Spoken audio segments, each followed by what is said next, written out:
Père Matael Meskin, né en 1919, décédé en 2006, fut le père spirituel du monastère de Saint-Macaire, à Wadi el-Natroud en Égypte. Nous avons tant besoin du Christ. Par Père Matael Meskin, monastère de Saint-Macaire-le-Grand. L'expérience qui a retenu le plus fortement mon attention dès les premières années de ma vie chrétienne est celle-ci. Chaque fois que j'éprouve tant de déficiences dans mes rapports avec les personnes, avec l'Église ou avec les moines, j'en deviens tellement angoissé et accablé que mon énergie, mon action et mon influence sur autrui en sont privées de toute efficacité. Mais dès que je m'approche de la personne de Jésus, mon Seigneur, et que je ressens sa présence, comme s'il revenait après une absence dont je suis toujours la cause, mon cœur bondit de joie et mon esprit s'éveille. Tout sentiment de manque s'éloigne de moi, et le Christ se lève à l'horizon de ma vie entière. Alors je le vois, lui, bien mieux que je ne vois les déficiences, et je sens sa plénitude débordant ma vie et l'entraînant dans le courant de son amour qui dépasse l'esprit. Il en est de même à chaque fois que je suis fortement troublé par des pensées multiples au sujet des voies de Dieu et de sa providence, concernant les individus ou l'humanité en général. Mon esprit en devient douloureusement oppressé, car j'ai toujours ardemment désiré voir la supériorité de Dieu dans tous les domaines. Celui de sa miséricorde, de sa justice et de la correction qu'il inflige, celui de sa tendre paternité, ou celui de sa souveraineté et de la juste rétribution qu'il octroie. Je demeure ainsi déchiré, en proie à des sentiments contradictoires qui ne me laissent ni paix ni repos. Mais dès que je le sens s'approcher de moi, mon âme se calme immédiatement, toutes mes questions s'évaporent, tous mes soucis s'éloignent de moi et le Christ apparaît, transcendant tous les critères de nos pensées, que ce soit dans le domaine de la miséricorde ou de la justice, de la paternité ou de la souveraineté. Souvent, à de tels moments, le Christ nous révèle le mystère de sa volonté. Par cette double expérience, j'ai acquis la conviction que le Christ est l'unique besoin de notre vie et que plus nous nous éloignons de lui, plus nous ressentons le besoin de choses multiples en ce monde et plus nous sommes troublés par les événements de cette vie, qu'il s'agisse de cas particuliers ou de cas plus généraux. Pourquoi la personne du Christ apparaît-elle ainsi comme la plénitude de toutes choses? La seule considération qui réponde à des milliers de questions, ou plutôt qui les annule toutes, est celle-ci. Nous devons réaliser que la nature humaine relève de deux mondes contradictoires, le monde matériel et le monde spirituel. Il semble que cette dualité fasse partie de la richesse de la nature humaine, mais le prix qu'elle coûte est immense. L'idéal qui relève de ce monde spirituel s'oppose dans l'être même de l'homme à une réalité matérielle et dégénérée qui peut le mener au comble de la déchéance et de l'abjection. Un homme est capable d'assassiner son frère pour un morceau de pain ou de vendre son héritage céleste pour un plat de lentilles. Genèse 25-33. L'histoire de la civilisation, celle de la philosophie et celle des sciences, prouve qu'il n'y a aucun espoir d'établir une réconciliation naturelle entre l'idéal de l'esprit et les réalités de la chair. Ceci est la cause de la tension et du déchirement à l'intérieur de l'être humain. La réconciliation ne peut se faire ni par l'intervention de la sagesse, ni par le développement des qualités naturelles, ni même par la pratique des commandements de Dieu ou par la crainte du châtiment. Dès que l'instinct se déchaîne dans l'être humain, celui-ci se rebelle contre toutes les valeurs spirituelles et un aveuglement moral le domine momentanément et le pousse à commettre les pires transgressions, même à l'égard de sa propre personne. Ici, le Christ apparaît dans la plénitude de son humanité et dans la plénitude de sa divinité, comme le mystère merveilleux qui réconcilie la réalité de l'homme, tous ses instincts, ses passions, ses réactions devant le monde, ses besoins et ses faiblesses, avec l'idéal spirituel, ou plutôt avec Dieu lui-même. Cette réconciliation est parfaite et définitive pour l'éternité, profondément enracinée dans l'être même de l'homme, car tout ce qui appartient au Christ est devenu le propre de l'humanité. Le Christ est donc devenu à la fois le mystère merveilleux de l'homme et le mystère merveilleux de Dieu. De l'homme, car il l'a rendu participant de la nature de Dieu, et de Dieu, car en lui, Dieu a pénétré les profondeurs de l'homme. Pour entrer dans la lumière de ce mystère, nous devons réaliser que cette réconciliation ne repose pas sur une théorie, aussi élaborée soit-elle, ni même sur la simple observance des commandements. La réconciliation réalisée par le Christ est une réconciliation personnelle, accomplie par le Christ en sa personne même, par sa propre puissance et non par la nôtre. Et son résultat surpasse l'entendement de l'homme. Il suffit de réaliser que dès l'instant où cette réconciliation fut accomplie par l'incarnation et la crucifixion du Christ, elle a englobé toute l'humanité dans la personne de Jésus, qui la rend présente devant Dieu le Père. L'homme a été réconcilié avec lui-même, car Dieu s'est réconcilié avec le corps de notre humanité, qui appartient au Christ et qu'il a reçu de nous. Aussi disons-nous avec confiance et avec concision que nous avons été réconciliés avec Dieu dans le Christ. C'est une réconciliation extrêmement personnelle, une médiation unique en son genre, entreprise par l'unique médiateur, le Christ, entre Dieu et l'homme, donnant naissance à une force nouvelle qui a envahi la terre, ou plutôt qui a envahi le ciel. La forme la plus faible et la moindre de notre vie chrétienne est notre vaine tentative d'appliquer dans nos problèmes quotidiens les commandements du Christ, sans le Christ lui-même, tandis que sa forme la plus puissante est l'inclusion de la personne même du Christ dans notre vie. Alors, tous nos problèmes s'évanouissent et nous nous élevons au niveau des commandements du Christ, sans aucune bravoure de notre part. Lorsque le chrétien se heurte aux commandements du Christ et se découvre incapable de les accomplir bien qu'il les aime, il en éprouve amertume et déchirement intérieur. Cela provient de ce qu'il essaie d'accomplir les commandements du Christ sans l'aide du Christ, ce qui est impossible. Le Christ nous a donné ces commandements afin que nous puissions, par leurs moyens, éprouver sa présence en nous. Éprouvez-vous vous-même? Ne reconnaissez-vous pas que le Christ est en vous, à moins que l'épreuve ne tourne contre vous? 2 Corinthiens 13:5. Le Seigneur dit aussi: Celui qui m'aime garde mes commandements. Jean 14:21. En ce sens, celui qui l'aime est celui qui peut pratiquer ses commandements. D'abord la personne du Christ, ensuite seulement tout ce qui y est du Christ.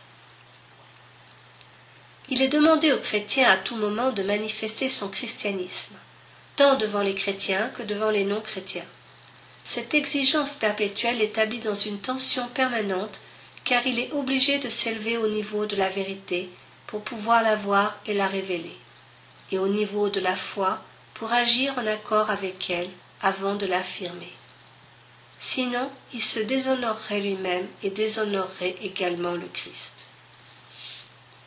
Mais qui peut révéler le Christ, lui qui est inaccessible dans sa grandeur? Car il est le sommet de tout ce qui existe au ciel et sur la terre, et il récapitule toutes choses en sa propre personne. De plus, il est l'image visible du Dieu invisible. Qui pourrait donc le révéler ou l'interpréter? L'esprit de l'homme, son éloquence, sa logique? Rien n'atteint ce but. Seul le Christ est capable de révéler le Christ. Chaque fois que je le sens s'approcher de moi, je dépose toutes mes armes, ou plutôt elles tombent d'elles-mêmes. Lui seul peut exprimer la vérité et la foi qui sont en moi. C'est lui qui parle par moi. Même sans parler par moi, il peut se révéler par des voies sans nombre et dans un mystère inexprimable.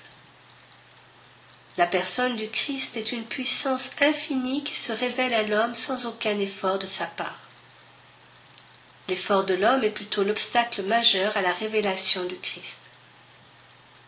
Notre besoin le plus grand est de le sentir venir en nous et de le recevoir avec tout notre être, puis de le laisser parler et agir en nous.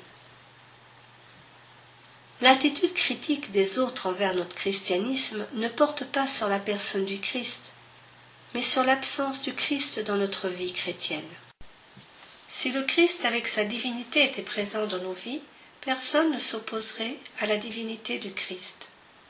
Les gens achoppent devant le Christ parce que nous mettons le Christ dans nos vies sur le même plan que nos autres besoins. Chercher à gagner notre vie, chercher le plaisir, la diversion, la connaissance ou la politique.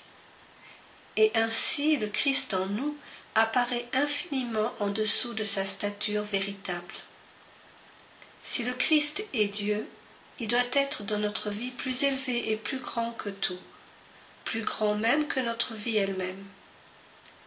Notre besoin le plus vital est que notre vie chrétienne soit centrée sur le Christ lui-même et non sur nos principes, nos ambitions, notre orgueil, notre malice ou notre convoitise de la vaine gloire du monde.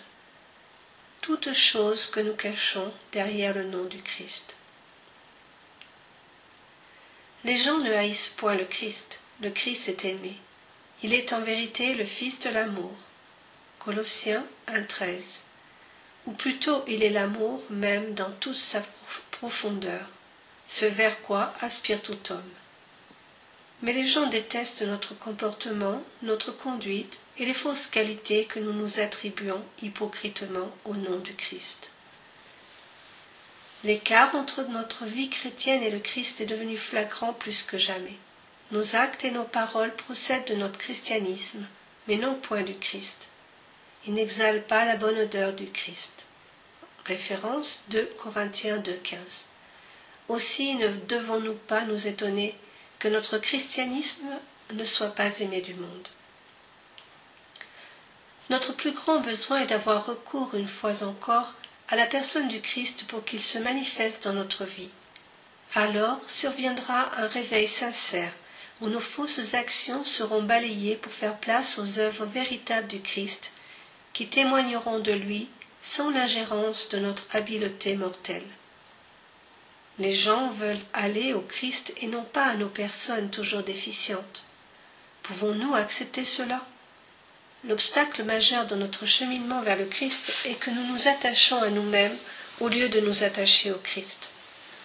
Dans les moments de danger ou de fatigue, ce n'est pas le Christ qui transparaît, mais nos propres personnes. Le plus grave dans cet égarement, c'est que nous nous estimons bons à nos propres yeux. Nous ne ressentons plus ainsi le besoin de nous défaire de nous-mêmes pour nous attacher au Christ, et le Christ réel demeure caché aux yeux et aux oreilles des gens. Même si parfois nous nous trouvons médiocres à nos propres yeux, faux, hypocrites, vivant dans l'erreur, prêchant le Christ alors qu'il est totalement absent de nos vies, nous sommes toutefois incapables de changer cet état de choses. Nous manquons de conviction pour prendre le risque de mourir afin que le Christ puisse nous faire revivre pour lui-même. Car la vie de ce siècle est très consolante et délectable à l'âme qui cherche sa propre gloire, surtout si elle se revêt d'une apparence chrétienne. L'âme se couvre alors d'une gloire fausse mais éblouissante, qui ne peut être démasquée que par ceux qui possèdent la véritable lumière de Christ. Quand donc aurons-nous foi en ce verset? Ce n'est pas nous que nous prêchons, mais le Christ Jésus, le Seigneur. Nous ne sommes, nous, que vos serviteurs pour l'amour de Jésus. 2 Corinthiens 4, 5. Combien de prédicateurs se sont présentés eux-mêmes, si habilement déguisés derrière l'enseignement du Christ, que les hommes ont été scandalisés par le Christ, et le blâme et le discrédit n'ont pas été jetés sur eux, mais sur la personne du Christ qu'ils ont défigurée. Celui qui témoigne du Christ doit nécessairement recevoir du Christ pour donner aux autres. Tel est l'esprit et la signification du témoignage. Il nous est donné par l'Esprit Saint qui connaît tout ce qui appartient au Christ et qui désire ardemment témoigner de lui en nous-mêmes d'une manière efficace. Combien de fois n'avons-nous pas contristé l'Esprit Saint et fait obstacle à son témoignage en utilisant le témoignage du Christ pour notre propre gloire et dans notre propre intérêt? Nous avons grand besoin d'être délivrés de nous-mêmes. Acceptons-nous cela? Qui lira la vie de Jésus-Christ et ne ressentira pas au plus intime de son cœur que le Christ est la plus belle et la plus claire image de Dieu? Si Dieu est semblable au Christ, alors Dieu est réellement un Père aimant et plein de compassion, tout en étant un Dieu infiniment puissant. Celui qui m'a vu a vu le Père. Jean 14,8. L'humanité restera misérable jusqu'à ce qu'elle découvre Dieu, et elle ne découvrira Dieu que dans le Christ.